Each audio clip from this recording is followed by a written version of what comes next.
HMTV భూమి కోసం ప్రత్యేక కార్యక్రమానికి స్వాగతం. ఈరోజు మనం భూమి రికార్డులు ఏ విధంగా ఉన్నాయి, వాటిని సవరించుకోవడానికి వీలవుతుందా లేదా, సవరించుకోవాలంటే ఏం చేయాలి అనే అంశంపై చర్చించుకుందాం. మన దేశంలో భూమి రికార్డులు బ్రిటిష్ కాలం నుంచి ఉన్నాయి. నిజానికి బ్రిటిష్ కాలపు భూమి రికార్డులే మనం ఇప్పటికీ మెయింటైన్ చేస్తున్నాము. ఆనాటి పదజాలాన్ని, ఆనాటి పదాలని, ఆనాటి పద్ధతుల్ని అనుసరిస్తున్నాము. మరి ఈ పద్ధతిలో నడుస్తున్న ఈ రికార్డుల ద్వారా ప్రజలకు సరైన సమాచారం అందుతున్నదా? వాళ్ళ యొక్క రికార్డులో పొరపాట్లను సవరించాలంటే అవుననే అంటున్నారా అధికారులు? ఈ శతాబ్దాల క్రితం వచ్చిన ఈ రికార్డులను ఏ విధంగా మనం మార్చుకోగలుగుతాం? ఒకవేళ ఈ రికార్డులు ఈ విధంగానే కొనసాగితే పక్కా సమాచారం ఇవ్వడంలో మనం విఫలమవుతామా, సఫలమవుతామా అనే ప్రశ్నలు మన ముందున్నాయి. ఇటువంటి అనేక సమస్యల గురించి తెలుసుకోవడానికి మన ముందు ప్రభాకర్ రావు గారు ఉన్నారు. ప్రభాకర్ రావు గారు 30 సంవత్సరాల పాటు రెవెన్యూ డిపార్ట్మెంట్లో పనిచేసిన అనుభవజ్ఞులు. తహసీల్దార్గా ఇతర వివిధ హోదాల్లో కూడా ఆయన ఈ రెవెన్యూ శాఖలో చాలా అనుభవాన్ని పెంచుకున్నారు. అదేవిధంగా మన మిత్రుడు Sunil Kumar RDI state director ఉన్నారు. భూమి సమస్యలు తీర్చడం కోసం కృషి చేస్తున్న సంస్థ ఆర్డీఐ.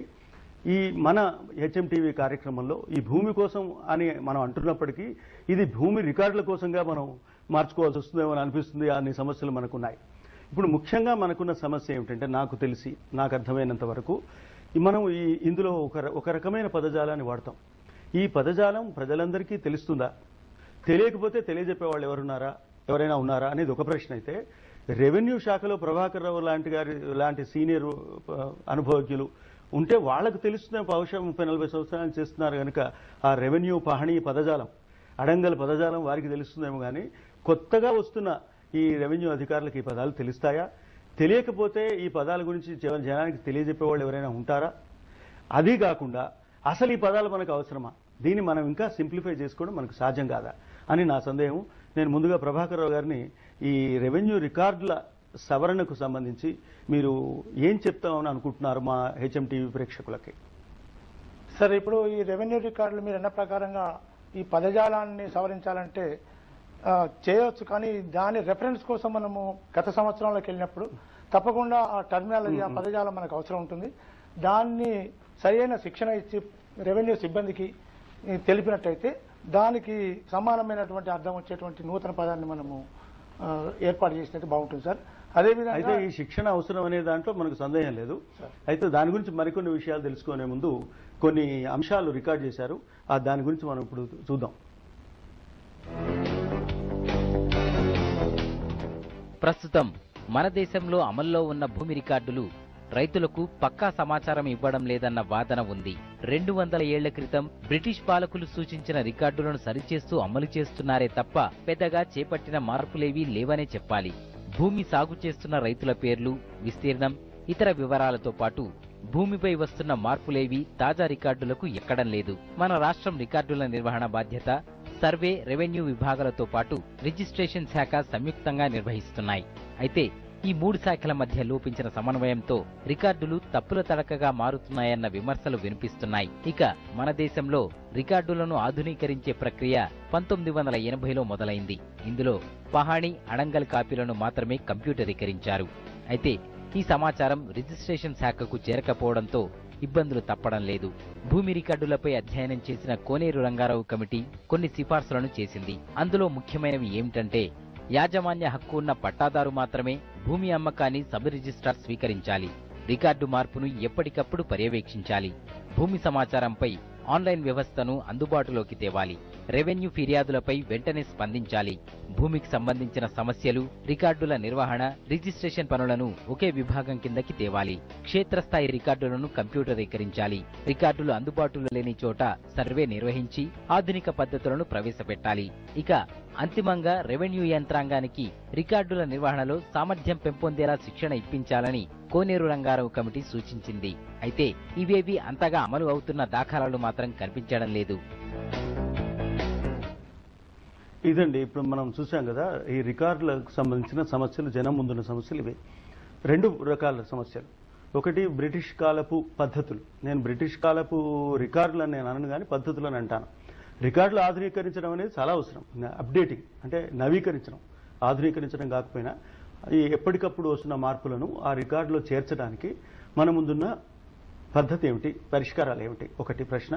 రెండోది, ఇప్పుడు పట్టాదారు పాస్ పుస్తకాల ROR చట్టం వచ్చింది కదా, ఈ చట్టం అనేది 200 ఏళ్ల బ్రిటిష్ కాలపు పద్ధతులను ఏమైనా మార్చిందా, కొత్తగా మనకు వెసులుబాటు ఏమైనా కలిగించిందా? ప్రభాకర్ రావు గారు. వీలైనంత వరకు మార్పులను తీసుకొస్తున్నారు సార్. కానీ ఒక మార్పును తీసుకొచ్చే ముందు ప్రభుత్వం వారు చాలా ఆలోచిస్తున్నారు. ఎందుకంటే బ్యాక్ రెఫరెన్స్ ఎంతో అవసరం కాబట్టి వీలైనంత వరకు ఈ మధ్యన మనం పహనీస్ వెనకటి వాటికి ఇప్పుడు చూసుకున్నట్టయితే ఎన్నో మార్పులు తీసుకొచ్చారు. దాదాపు 40 కాలమ్స్ ఉన్న వాటి ఇప్పుడు దాదాపు 31 కాలమ్స్ వరకు తీసుకొచ్చారు. 40 కాలమ్స్ రాయాల్సిన పరిస్థితి లేకుండా 11కి తగ్గించారు. అవును సార్. తీసుకొచ్చేసి భూమి హక్కుల గురించి సర్వే సెటిల్మెంట్ బందోబస్తు చేసినప్పటి రికార్డ్ అంతా ఒక సైడ్, ఇప్పుడు చేసుకున్నటువంటి సాగు ఏమిటి, ఏం పంటలు వేస్తున్నారు, స్టాటిస్టికల్ ఇన్ఫర్మేషన్ కూడా రైట్ సైడ్ తీసుకొస్తున్నారు సార్. ఈ విధంగా పహనీలు అంటే ఇంకా కాలక్రమంగా ఇంకా కూడా ముందు చాలా మార్పులు వచ్చే అవకాశం ఉంది సార్.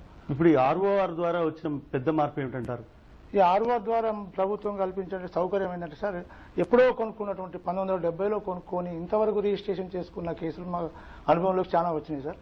వాటి గురించి ప్రభుత్వం ఎన్ని చట్టాలు తీసుకొచ్చినా కూడా ప్రజల లోపల సరైన అవగాహన లేక వాళ్ళకు అవగాహన కల్పించకపోవడం వల్ల వాళ్ళు చేసుకోలేకపోతున్నారు సార్. ప్రభుత్వం వారు ఇంకా శ్రద్ధ తీసుకొని ముఖ్యంగా అవగాహన కార్యక్రమం ఏర్పాటు చేయాలి సార్. ఇప్పుడు చట్టాలు చేసిన విషయం అధికారులకు తెలిస్తే తెలుస్తుందేమో, జనానికి ఎట్టా తెలుస్తుందండి? అదే అందుకోసం జనానికి తెలిసిన కోసమే RDI సంస్థ లాంటి వారు కొంచెం సహకరించి గ్రామాల్లో ఈ చైతన్యపరిచే కార్యక్రమాన్ని చేస్తే బాగుంటుంది సార్. ప్రభాకర్ రావు గారు మధు హయత్ నగర్ నుంచి ఒక సమస్యతో మన ముందుకు వస్తున్నారు. మధు గారు చెప్పండి మీ సమస్య. నమస్కారం సార్. నమస్కారం సార్. మాకేంటంటే ఫామ్ 1 అని ఒక రికార్డు ఉంది సార్. అది దాంట్లో పట్టాదారుగా ఫామ్ 1లో పట్టాదారు మేమున్నాము, మా అమ్మమ్మ పేరుంది. అది పహానీలో తప్పుపడింది. అది వెరిఫికేషన్ పెడితే దాని మన రైట్ ఎంతవరకు మాకు ఉంటుందని ఫామ్ 1 రైట్ ప్రశ్నకు సమాధానం చెప్తారు. అంటే మీ పేరు పట్టేదారు కాలంలో తప్పొచ్చిందా, కాస్తు కాలంలో వచ్చిందా మీరు చెప్పాల్సి ఉంటుందండి. పట్టేదారులో కరెక్ట్ గానే ఉంది సార్. అది యజమాని కాలంలో తప్పు వచ్చింది. అది వారసత్వ ల్యాండ్ మాది. దాన్ని మీరు MRO గారికి దరఖాస్తు పెట్టుకున్నట్టయితే దాని మీద సరైన విచారణ చేసి మీకు దాన్ని మార్పిడి చేస్తారండి. రికార్డు మీకు వచ్చినప్పుడు మీరు ఈ విషయాలు మీరు చెప్పలేదా? సరిగా చెప్పారా? చెప్పిన తర్వాత కూడా ఇట్లాగే వచ్చిందా? జాయింట్ కలెక్టర్ పెట్టుకుంటే దాని ఏంటంటే ఎంక్వైరీకి పంపి రిపోర్ట్ కూడా ఇచ్చారు సార్. దాన్ని అది పహానీలో రిప్లేస్ కావటం లేదు. పహానీలో ఒక తీరు ఉన్నది, అక్కడ ఒక తీరు. పహానీలో ఒక తీరు ఉంది, మీ పాస్బుక్ లో మరొక, అంతేనా మీరు చెప్పడం? అవును సార్. ఇప్పుడు చట్ట ప్రకారం ఏంటంటే సార్, చిన్న చిన్న క్లరికల్ మిస్టేక్స్ లాంటివి ఏమైనా జరిగినట్లయితే తహసీల్దార్ తన స్థాయిలో వాటిని కరెక్షన్ చేయొచ్చు. ROR చట్ట ప్రకారము ROR చట్ట ప్రకారం కొన్ని రికార్డులు మెయింటైన్ చేస్తారు. ఆ రికార్డు నుంచి సమాచారం తీసుకునే పాస్బుక్ టైటిల్ డీడ్ ఇస్తారు. ఆయన చెప్తున్నది ఏంటంటే ఫామ్ 1లో ఒక రకంగా ఉంది, పాస్బుక్ టైటిల్ డీడ్ లో వేరే విధంగా ఉంది అన్నారు. ఆయన చెప్తుంది పట్టదారు పేరే వేరుగా పడింది కాబట్టి అది క్లరికల్ మిస్టేక్ కాదు, దాన్ని కరెక్ట్ చేయాలంటే ఆయన అప్పీల్ చేసుకోవాల్సిందే. ఆయన జేసీ గారి దగ్గర దాకా వెళ్ళారంటున్నారు. మరి అప్పీల్లో వెళ్ళారా, ఊరికే పిటిషన్ పెట్టుకున్నారో తెలియదు. ఆయన చేయాల్సిన పనులల్లా RDOకి కనుక కరెక్షన్ చేయాలని అప్పీల్ చేసుకున్నట్లయితే సరిపోతుంది. ఈ ప్రశ్న కూడా విందాం. రెండు ఒకటైతే మళ్ళీ కలిపి సమాధానం చెప్తాం. నాగన్న గారు చెప్పండి మీ సమస్య ఏమిటో. ఏం లేదు సార్, మాది ఆదిలాబాద్ జిల్లా సార్. చెప్పండి. ఆదిలాబాద్ జిల్లా, ఆదిలాబాద్ మండలం. ఏం లేదు సార్, మాది ఇంతకుముందు 1974లో అసైన్మెంట్ ల్యాండ్ కింద కొడుకున్నాడు సార్. అసైన్ ల్యాండ్ కొనుక్కున్నారు? కొడుకున్నాడు. అయితే అది అప్పుడు ఉమ్మడి కుటుంబం కొడుకున్నాడు సార్. అనేది మీరు కొన్నవాళ్ళు ఉమ్మడి కుటుంబం,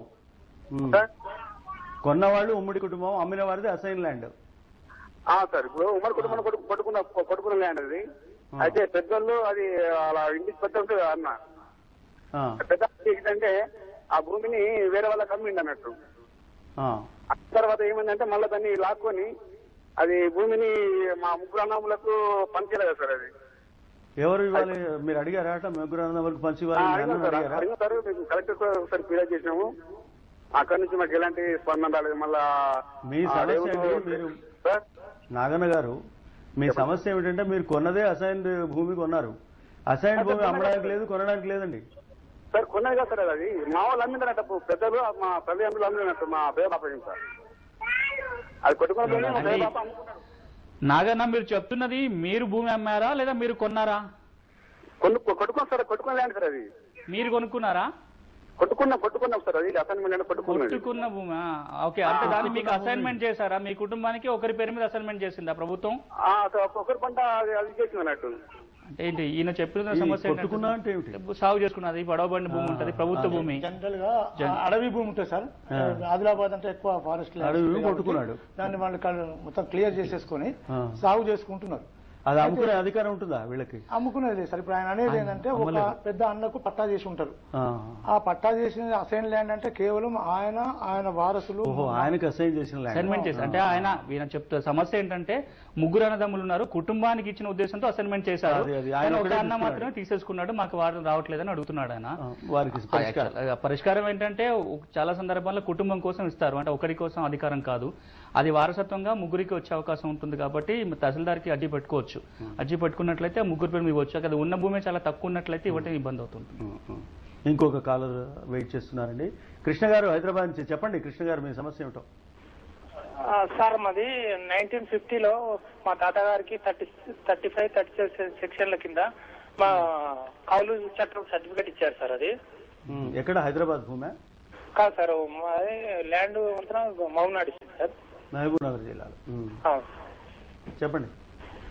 అయితే 1950లో ఇచ్చారు సార్ మాకు అది. అయితే అప్పటి నుంచి 1977లో అందులో నుంచి కొద్దిగా సీలింగ్ ఇచ్చారు సార్ వేరే వాళ్ళకి సగమి. మిగతా సగం మా దాంట్లోనే కబ్జాలు అయితే మేమే ఉన్నాం, కానీ మాకైతే ఏం రిజిస్ట్రేషన్ సర్టిఫికేట్ ఏం లేవు సార్. అవి అడిగారా అడగలేదా?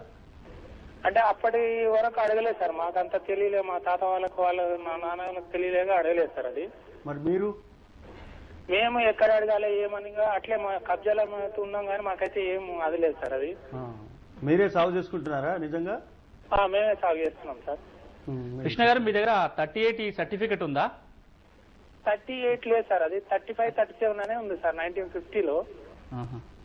అంటే మనకి తెలంగాణ జిల్లాలో రక్షిత కౌలుదారులకి 38 సర్టిఫికెట్ ఇస్తారు. ఆయన వాళ్ళకి రక్షిత కౌలుదారులు అయితే 38 సర్టిఫికెట్ వచ్చిందంటే పట్టభూమి కింద లెక్క.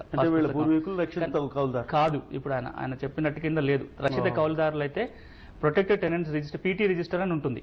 పీటీ రిజిస్టర్ లో పేరు నమోదవుతుంది. దానికి అనుకూలంగా 38 సర్టిఫికెట్ ఇష్యూ చేయడం జరుగుతుంది. 38 సర్టిఫికెట్ వచ్చినట్లయితే వాళ్ళకి పాస్బుక్, టైటిల్ డీడ్ వస్తుంది. ఇక్కడ సమస్య ఏంటంటే వాళ్ళు కౌలుదారులు మాత్రమే, రక్షిత కౌలుదారులు కాదు. ఆయనకు ఆ సర్టిఫికేట్ రాలేదు. రెండోది, ఎవరైతే భూమి వీళ్ళు కౌలు చేసుకుంటున్నారో అంత కొంత భూమి సీలింగ్ కింద పోయింది. అంటే ఎవరైతే ఓనర్ ఉంటాడో తన భూమిని కొంత సీలింగ్ కింద పోయింది, అది వేరే వాళ్ళకి ఇచ్చి ఉంటారు. అది అసైన్మెంట్ భూమి అయిపోతుంది. ఇప్పుడు వీళ్ళు చూడాల్సింది వాళ్ళ చేతిలోనే అది కౌలుకు వస్తుంది కాబట్టి వాళ్ళు రక్షిత కౌలు అవునా కాదా ఒకసారి వెరిఫై చేసుకోవాలి. అయినట్లయితే వాళ్ళకి భూమి వస్తుంది. ప్రభాకర్ కొత్తగూడెం నుంచి ప్రశ్నిస్తున్నారు. ప్రభాకర్ గారు చెప్పండి. ఇప్పుడు ఇటువంటి సార్, మా బ్రదర్ ఆర్మీలో పనిచేశాడు సార్. అయితే ఆయన సర్వీస్ లో ఉండగా 76 లో సర్వీస్ లో ఉండగానే ల్యాండ్ ఇచ్చారు సార్, 5 acres. 76 లో సార్, 76 లో సార్. చెప్పండి మీ ప్రశ్న మొత్తం చెప్పండి. 82 లో రిటైర్ అయ్యారు సార్. వచ్చిన తర్వాత ఒక సంవత్సరం 2 సంవత్సరాలు చుట్టుపక్కల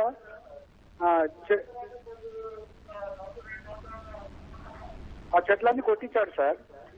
కొట్టించేసి మేము శుభ్రం చేసి పెట్టాము. ఆ తర్వాత కొంతకాలం తర్వాత అతనికి పెరాలసిస్ వచ్చింది మా బ్రదర్ కి. మీ సమస్య ఏమిటో చెప్పండి, వరుసగా చెప్పేసేయండి. రావడం వల్ల ఆ ప్లేస్ ఎవరో ఆక్రమించారు సార్. ఇప్పటి వరకు అది వేరే వాళ్ళ ఆధీనంలో ఉంది. అది మేము తీసుకోవాలంటే ఏం చేయాలి? మీరు అసలు ఎవరికైనా ఫిర్యాదు చేశారా, అడిగారా? మొట్టమొదటి ఆ విషయం చెప్పండి. వరకు చేయలేదు సార్. అది చేయాలంటే ఏం చేయాలి? ఎన్నాళ్ల క్రితం మీకు తెలిసింది ఈ విషయం, మీ భూమిని ఇంకెవరు ఆక్రమించుకున్నారని? అంటే అది తెలియదు సార్, ఎవరు ఆక్రమించారు, కానీ వేరే వాళ్ళ ఆధీనంలో ఉందని చెప్పారు. ప్రభాకర్ గారు, మీరు చెప్తే బాగుంటుంది. ఈ మన మాజీ సైనికులు వాళ్లకు ఇచ్చినటువంటి భూమిని వెంటనే వాళ్ళు సేద్యంలోకి తీసుకొని రావాలండి. అది తీసుకొని రాకుండా మీరు అట్లా పడవ అంటే దున్నుకోకుండా కాబట్టి దాన్ని వేరే వాళ్ళు ఆక్రమించే అవకాశాలు చాలా ఉన్నాయి. కాబట్టి ప్రస్తుతం మీరు వెళ్లి మీ భూమిని మీరు పరిశీలించి అవసరమైతే సర్వే చేయించుకొని ఎంఆర్ఓ గారికి అంటే తహసీల్దార్ గారికి ఒక కంప్లైంట్ ఫైల్ చేయండి. మీరు చేస్తే దాని మీద మీకు పరిష్కారం దొరుకుతుంది. అయితే ఇంకా కొన్ని ఇటువంటి సమస్యలు మనం చర్చించే ముందు ఒక చిన్న విరామం తీసుకుందాం. విరామం తర్వాత మళ్ళీ భూమి కోసం కార్యక్రమం కొనసాగుతుంది.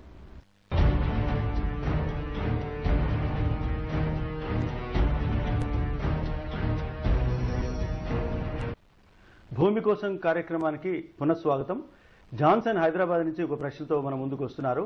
జాన్సన్, చెప్పండి మీ ప్రశ్న ఏమిటో. సార్ 1975 లో అసైన్మెంట్ ల్యాండ్ మా మామయ్య వాళ్ళకి అలాట్ అయింది సార్. అది వాళ్ళ నాన్నగారికి అలాట్ అయిన తర్వాత అది మేము సాగులో ఉంటుండగానే మా మామయ్య వాళ్ళ నాన్నగారు చనిపోయారు. చనిపోయినాక అది 1990లో ఏం చేశారంటే దాన్ని ఎంఆర్ఓ గారు క్యాన్సిల్ చేసేసి మళ్ళీ వేరే వాళ్ళ పేరు మీద అలాట్మెంట్ చేయడం జరిగింది సార్. దాన్ని మేము సవాల్ చేస్తూ కోర్టుకి వెళ్తే ఒక చిన్న కోర్టులో వాళ్ళ ఫేవరబుల్ వచ్చింది. మళ్ళీ డిస్ట్రిక్ట్ కోర్టులో మళ్ళీ మా ఫేవరబుల్ గా వచ్చింది సార్. ఇప్పుడు మేము హైకోర్టులో ఉంది సార్ ఆ కేసు. ఏ విధంగా అది క్యాన్సిల్ చేయొచ్చా చేయకూడదా మా వాళ్ళకి ఇచ్చిన అసైన్మెంట్ ల్యాండ్ ని అనేసి సార్. సునీల్, ఇప్పుడు అసైన్మెంట్ భూమి క్యాన్సిల్ చేసే అధికారాలు తహసీల్దార్కి ఉన్నాయి.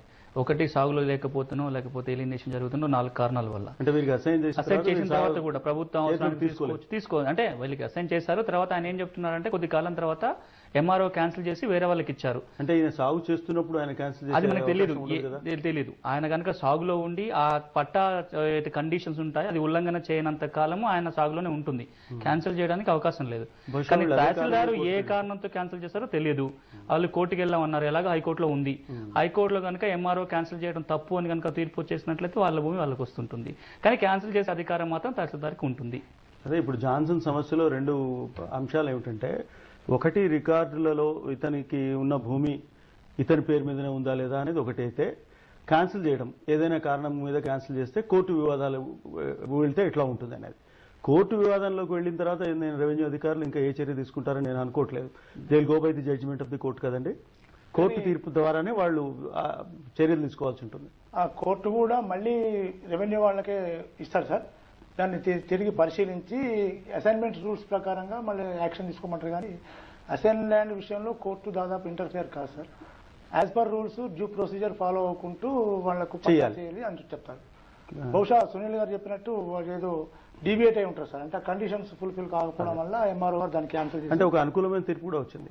సరే, ఈలోగా నల్గొండ నుంచి లింగస్వామి గారు ఒక సమస్యతో అడుగుతున్నారు. సమస్య చెప్పండి లింగస్వామి గారు. సార్ అది మాకు సర్వే నెంబర్ వేరే ఉందండి. మేము కబ్జా ఉన్న ల్యాండ్ కాకుండా సర్వే నెంబర్ వేరే ఉందండి. అయితే మేము ఆ ల్యాండ్ ఎలా తీసుకోలేము? అంటే మీ దగ్గర పాస్బుక్ అటువంటి ఏమైనా కాయిదాలు ఉన్నాయా? అవి కూడా లేవా? కరెక్ట్ రిజిస్టర్ ఉందండి. అయితే మేము ఉన్న కబ్జా ఉన్న ల్యాండ్ ఏమో వేరు, అయితే మాకున్న సర్వే నెంబర్ వేరండి. అంటే మీకు భూమి మీరు కొనుక్కునే భూమా, ఎలా వచ్చిన భూమి అది మీకు? కొనుక్కున్న భూమి అండి. మీరు కొనుక్కున్న సేల్ డీడ్ లో కూడా తప్పుగా ఉందా? అంటే ఇప్పుడు మాకు అన్ని కరెక్టే ఉన్నాయండి. రిజిస్టర్ అయిన భూమి మొత్తం కరెక్ట్ ఉందండి. నేను అడుగుతున్నది ఏంటంటే, మీరు ఏదైతే కబ్జాలో ఉన్న సర్వే నెంబరే సేల్ డీడ్ లో కూడా ఉందా లేదా? ఉన్నదండి. అంటే ఇప్పుడు ఓన్లీ భూమి రికార్డులలో ఆ నెంబర్ లో మీది లేదు? కొంచెం చేంజ్ ఉందండి. ఇప్పుడు మేము ఉన్న కబ్జా ఉన్న భూమి రిజిస్టర్ అయిన భూమి చేంజ్ ఉందండి. మేము ఎలా చేసుకోవాలని కొంచెం చెప్తాను. ఇప్పుడు మీరు కొనుక్కున్న సేల్ డీడ్ లో కనుక ఆ నెంబర్ ఉన్న భూమి కరెక్ట్ గా ఉన్నట్లయితే మీరు ఆ సేల్ డీడ్ ప్రకారం మీ రికార్డులలో మార్పు చేయమని మీరు తహసీల్దార్కి అర్జీ పెట్టుకోవచ్చు. మీరు ఓన్లీ కొనుక్కున్న భూమి గురించి మాట్లాడుతున్నా, ఇంకా ఇతర భూములు కూడా ఉన్నాయా మీకు? సరే, ఇప్పుడు ఆయన సేల్ డీడ్ లో కనుక ఒక కరెక్ట్ నెంబర్ ఉండి ఆ నెంబర్ గల భూమిలో కాకుండా వేరే భూమిలో రికార్డులో పేరు వస్తున్నాయి అంటున్నారు. అది రికార్డులో ఎర్రర్స్. అవి తహసీల్దార్కి అర్జీ పెట్టుకున్నట్లయితే రికార్డ్స్ కరెక్షన్ చేయడానికి అవకాశం ఉంటుంది. ఇప్పుడు ఇటువంటి సమస్యకు సంబంధించి ఏ రకమైన భూమి రికార్డులు వీళ్ళు తీసుకువెళ్ళాలి, రికార్డులు ఏ విధంగా వీళ్ళు అడగాలి, రెవెన్యూ శాఖలో ఏ రికార్డులు తయారవుతాయి? ప్రభాకర్ గారు. సార్ ఫస్ట్ ఇప్పుడు ఈ ఇష్యూలో సార్ ఆయన ఫస్ట్ ఏం చేయాలంటే, ఆయన ఏ ల్యాండ్ అయితే దున్నుకుంటున్నాడో కొనుక్కోవాలని చెప్పిన ల్యాండ్ దాన్ని ఫస్ట్ సర్వే చేయించాలి సార్.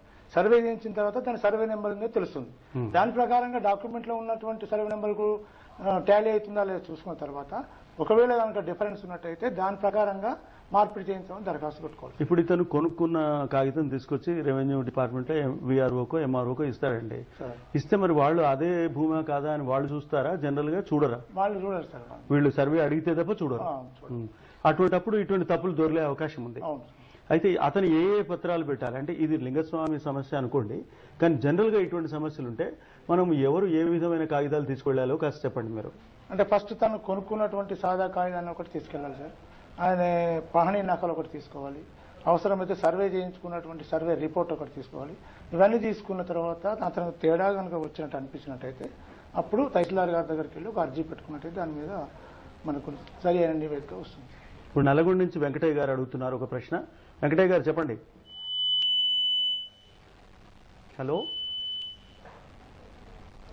ఓకే, ఇప్పుడు మనకు జూలై నెలలో ఫస్ట్లీ సంవత్సరం మొదలవుతుందని అంటారు.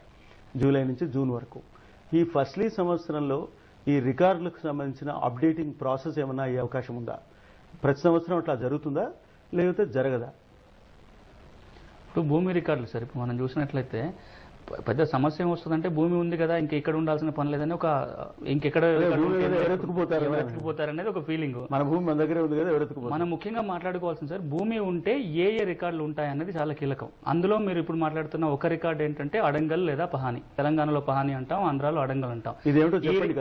ఈ రికార్డు ఇది ఒకప్పుడు ఈ భూమి గ్రామ రెవెన్యూ లెక్కలు అనేవాళ్ళు. తెలంగాణలో 39 గ్రామ లెక్కలు ఉండేటివి, ఆంధ్రాలో 38 ఉండేటివి, వేరువేరుగా ఉండేటి. వాటిని 39 తగ్గిస్తూ వచ్చారు. చివరికి 1993 తర్వాత ఆంధ్రాలో తెలంగాణలో కామన్ రికార్డ్స్ తయారు చేయడం జరిగింది. ఇప్పుడు 11 గ్రామ లెక్కలు మెయింటైన్ చేస్తారు. అంటే బ్రిటిష్ కాలంలో 39 ఉన్నాయి, ఇప్పుడు 11కి వచ్చాయి. స్వతంత్ర కాలంలో 11కి వచ్చాయని సంతోషించవచ్చు.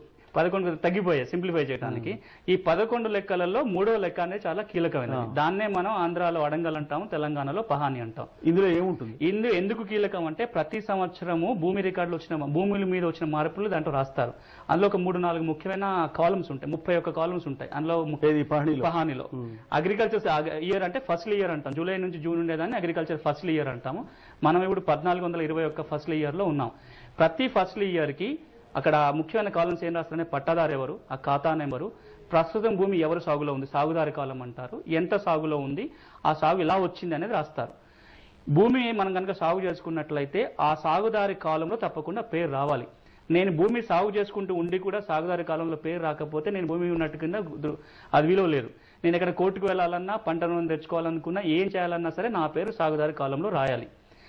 కాలం నెంబర్ 13 అంటారు. కాలం నెంబర్ 11 ఖాతా నెంబర్ ఉంటుంది. దాంట్లో 12 పట్టదారు పేరు రాస్తారు, 13వ కాలంలో సాగుదారు పేరు రాస్తారు, 14వ కాలంలో సాగు విస్తీర్ణము, 15వ కాలంలో ఆ భూమి ఎలా వచ్చింది అని రాస్తారు. మన ఎవరైతే భూమి ఉంటుందో, ఎవరైతే భూమి సాగు చేసుకుంటున్నారో వాళ్ళు తప్పకుండా చేయాల్సిన 2 పనులు. ఒకటి, ప్రతి సంవత్సరం ఏదైతే జూలైలో ఆగస్టులో ఈ రికార్డు రాస్తారో ఆ రికార్డులో రాసినప్పుడు వాళ్ళ పేరు రాస్తున్నారా లేదా చూసుకోవాలి. రెండోది, ఇప్పుడు ఈ పహాని లేదా అడంగల్ని కంప్యూటరైజ్ చేశారు అంటే కంప్యూటర్లో రికార్డ్స్ వచ్చేస్తాయి. ఈ కంప్యూటర్ నకలు తీసుకోవచ్చు. ప్రతి సంవత్సరం తహసీల్దార్ ఆఫీస్లో 10 రూపాయలు కట్టినట్లయితే వాళ్ళ సర్వే నెంబర్ సంబంధించిన కాపీ ఇచ్చేస్తారు. అప్పుడు ఒక నమ్మకం వస్తుంది, నీ పేరు వస్తుందా లేదా వెరిఫై చేసుకోవడానికి అవకాశం ఉంటుంది. 3వ అంశం, ఎవరికైతే కంప్యూటర్ అందుబాటులో ఉందో, కంప్యూటర్ యాక్సెస్ ఉందో, కంప్యూటరీకరణ, అప్డేటింగ్, ఈ భూమి రికార్డుల సమస్యల గురించి ఇంకా మనం వచ్చే వారం కూడా చర్చ కొనసాగిద్దాం. ఇప్పుడు మనం సమయం పూర్తిగా వస్తుంది కనుక మీ ఇద్దరికి ఈ ఉన్న సమయంలో చాలా విషయాలు చెప్పడానికి కృషి చేసిన ప్రభాకర్ గారికి, అనేక సమస్యలకు సమాధానాలు చెప్పిన సునీల్ గారికి ధన్యవాదాలు చెప్తూ హెచ్ఎంటీవీ ప్రేక్షకుల పక్షాన ఈ కార్యక్రమం ఇవాళకి సమాప్తం.